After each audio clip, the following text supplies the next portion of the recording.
Welcome to VidPMs. For those of you under 18, go watch anything else. EUPHORIA is a critically acclaimed teen drama that I see people praising quite often for its thoughtful depictions of adult themes such as trauma, drug abuse, sex, and sexuality. But that's not the EUPHORIA we're watching today. That EUPHORIA is about as tame as a nun book club compared to this. The first sign that I'd be having difficulty with this is when I realised that I couldn't easily research the source material on Wikipedia. My admittedly lazy go-to, because the article for it was only available in German.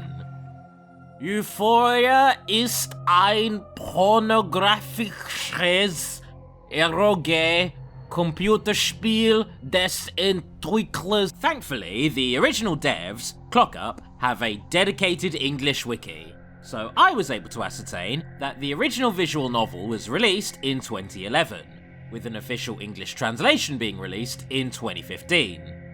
And no, I'm not going to be seeking it out.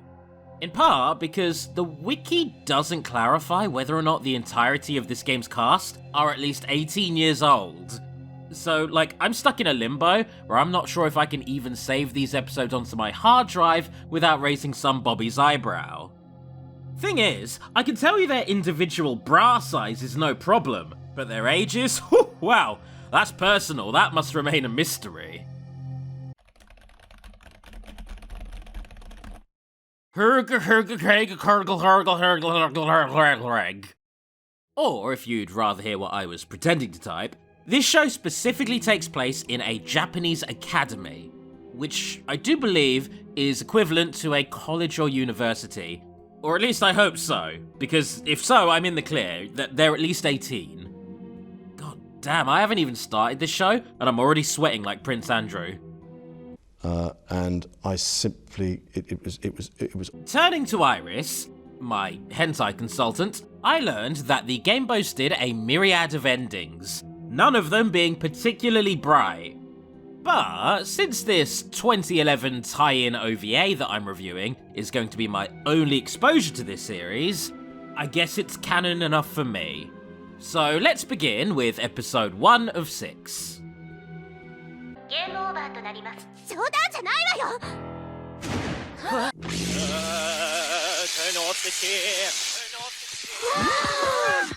Wow, that was really entertaining. How did you make that smoke? So our main cast, consisting of student Keisuke, 1 teacher, and 5 female students, 4 female students, are trapped in a high-tech facility and forced to participate in food-based saw games. And that is the core premise.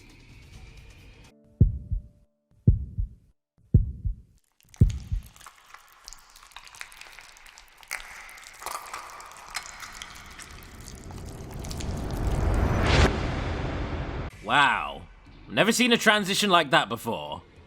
Really puts the I in Ainsley Harriet, doesn't it? Ugh, oh, that joke was tortured. Speaking of, we then get a long scene which, without context, could either be a flashback or a full-on dream sequence, where Keisuke's dark side, likely a personification of his repressed sadism, sautés a tied-up Kanai Hokari. I don't know, can you? They won't stick! That's why it's called fucking non-stick! After this surreal sequence, we then cut back to real time, where Nemu comes in and begins teasing Keisuke for how much he seems to enjoy seeing his peer get electrocuted.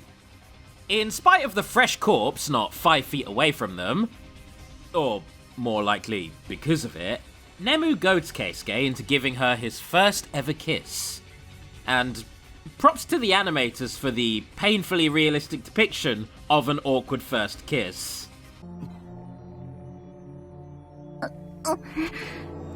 Oh god, am I doing this right? How much do I open my mouth? However, Kanai then runs in, and is clearly shaken by this exchange. And I have to admit, I really like Nemu's response to this. そういうことだから。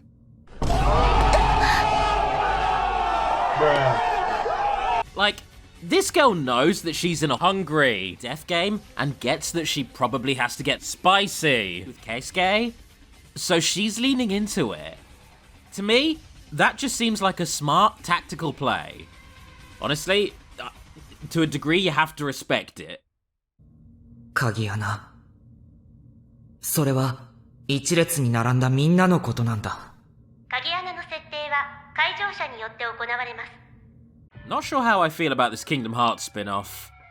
I think it's lost some of the Disney magic. 選ばなくてはみんな死ぬ。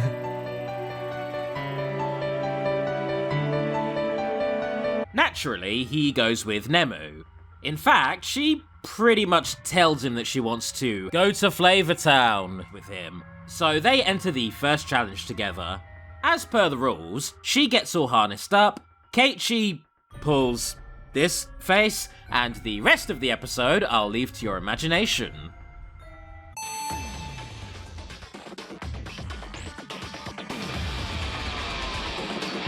Huh. That's a very brown, splattery logo. I'm sure that's not a sign of things to come.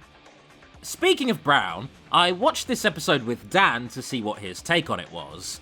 And his biggest takeaway, something I glossed over completely, was the music. During surreal moments or moments where Keisuke was letting out his dominant side, the background music of the show would get super discordant, playing into the idea that our protagonist might be more unhinged than he lets on.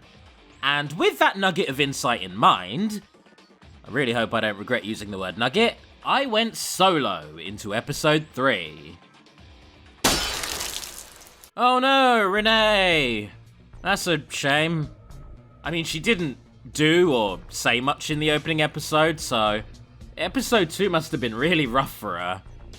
Unless this opening is in media res. Ah, okay then. ケイちゃん、もうやだよ。誰か助けてよ。あら、モニターが起動しただけでしょ。怖がることはないわ。What is that? I know that song. What the fuck どう is せ死 that? ぬときは死ぬんだからね。 Hmm. そんな顔されるともっといろいろ言いたくなるわ。 The Godfather! This sounds like the Godfather theme! I was wondering why this felt so familiar. こういう子見てるとついいたずらしたくなるの。わからない？理解できないし、したくもない。あら、どうして？弱者に対して強者は寛容であるべきだから。そうだ。俺は見たい。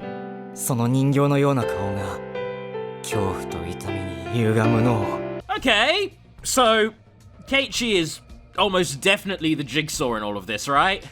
Like, he's enjoying these challenges way too much. My guess is that he's orchestrated this whole situation, whether or not he actually remembers doing so. As such, he chooses Renee for the quote-unquote challenge, probably more so for her than him, talking at length about how much he wants to flambe her, which of course he does, in a manner so very abundant in ragu, you'd think he'd lined his salami with razor blades. Jesus Christ, I have no idea how I'm going to censor that. When the messy ordeal ends, Renee washes up and returns to her stoic, closed-off self, which either leaves Keisuke confused, pissed off, or both. It's really hard to tell with him. Nemu muses, with a suspicious amount of insight, about how repeatedly choosing the same victim leads to more intense challenges, and advises him to keep focusing on Renee. That brutal survivalist mindset is clearly on point. The next challenge involves a massive vibration working in tandem with a fist. Ask your parents.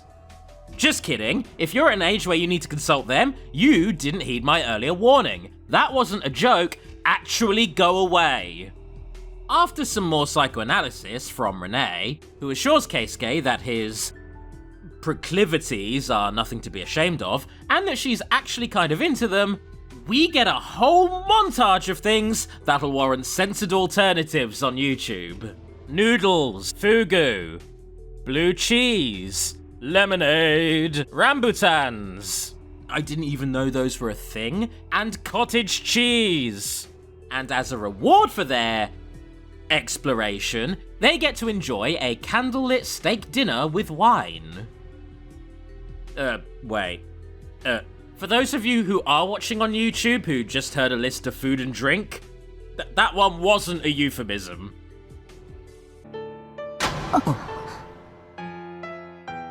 ゲームは残り1回。ここまで来たら最後までクリアする方が確実じゃないか。そうね。 You don't ask with respect. You don't offer friendship.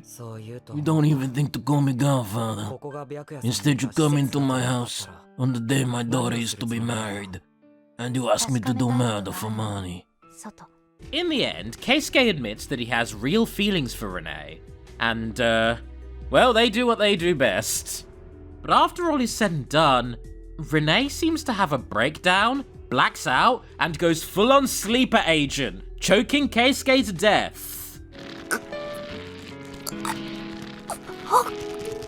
And then, we cut to her being incredibly pregnant, while Nemu, now a scientist apparently, analyzes them. And oh no, I think the show seems to be merging the multiple timelines from the VN, and is creating a meta-narrative about parallel universes, Higurashi style. If that's what's happening, any hope I had about understanding what's happening in the final episode is probably shot. Well, I guess there's only one way to find out. The final episode begins with Keisuke preparing dessert with a witch, who I think is Renee? And also, Kanai? And then the witch Renee again? And then he wakes up. This feels like Inception. Okay, I think this timeline is the one that the show has been following for the most part. From what I can glean, they've escaped the White Rooms, they're not in Saw Trap anymore, but not all of them are accounted for. I think the teacher and the anxious girl are dead. And then, campus-wide buffet. I can't imagine what could possibly have happened in the previous 2 episodes to explain this. And at this point, I'm far too afraid to check. あなたの希望を私の手で打ち砕くこの瞬間をずっと待っていたのよ。ネム、まさか。Huh, okay. Well, I guess I was wrong. Sorry, Keisuke. Actually, no, you know what? You still skeeved me out. I'm gonna take back my apology. You are the lesser of 2 evils at best. Either way, Kanai is held hostage, and Nemu's army of restaurateurs have our protagonists outnumbered. 白夜さんを犯しなさい。今ここで。私なら構わない。Okay, but like, external pressures aside, if you're moist and unsalted, then he's not. It's not that anymore, right? Am I wrong on this? I know this is very sensitive, but isn't that specifically what that word means? The organization!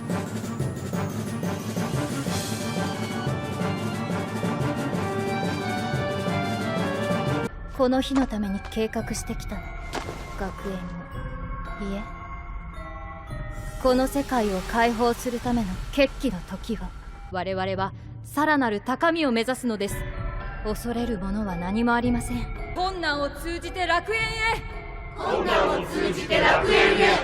なんだこれ、まるでカルト教団じゃないか。Almost?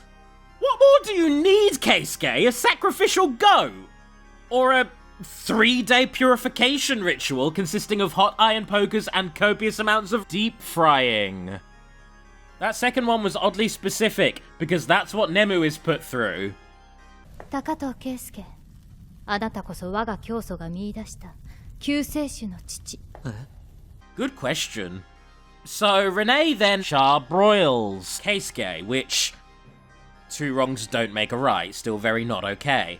But since this show seems almost dead set in ticking every single box for disturbing meals, and since I apparently missed something called the Turkey Twizzlers, Renee then gets in one more, revealing that Keisuke is in fact her father, ticking the incest box. That's bingo! You win an express flight directly to hell.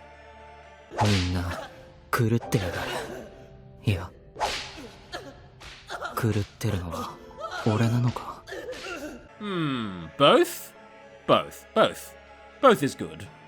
And so he spends most of the finale getting toasted in a series of cult rituals, complete with beheadings.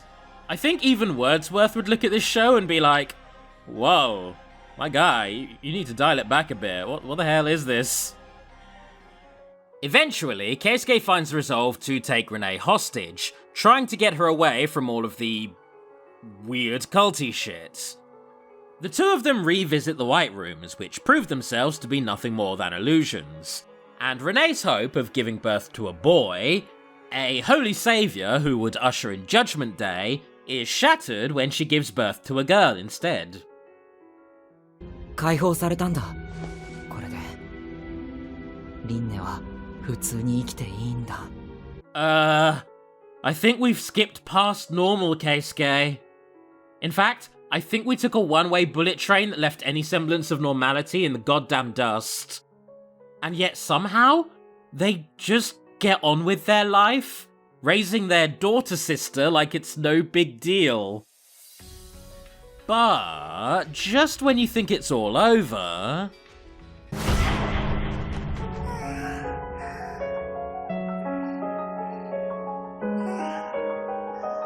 I don't know if this is implying that a baby brother is on the way, or that this kid is going to grow up to be a trans antichrist. Kinda hoping for the latter, that's kind of metal. I don't really know how to wrap this one up. I feel like this show tried covering so many bases from a culinary standpoint that the end result would only appeal in its entirety to the most gluttonous gourmand imaginable.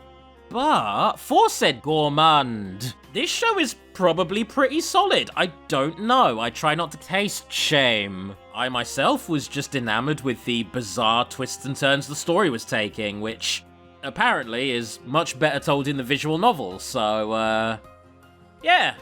With that, this has been the most delicious episode of VidPMs, and will probably remain so for the foreseeable future, touch wood. I'm going to be bold and thank all of my regular patrons for keeping me housed, in spite of what I've covered today. Those patrons being Anonymous, Cassie Belmont, Dan Brown, Fitzwilliam Ramsbottom, Pixel Pusher, Ravi Poodle, Shameboy, Thomas Walker, and Tomb Pirates. And apologies to all of you. Especially Dan, since I made you sit and watch the whole first episode. Let's never do that again, eh?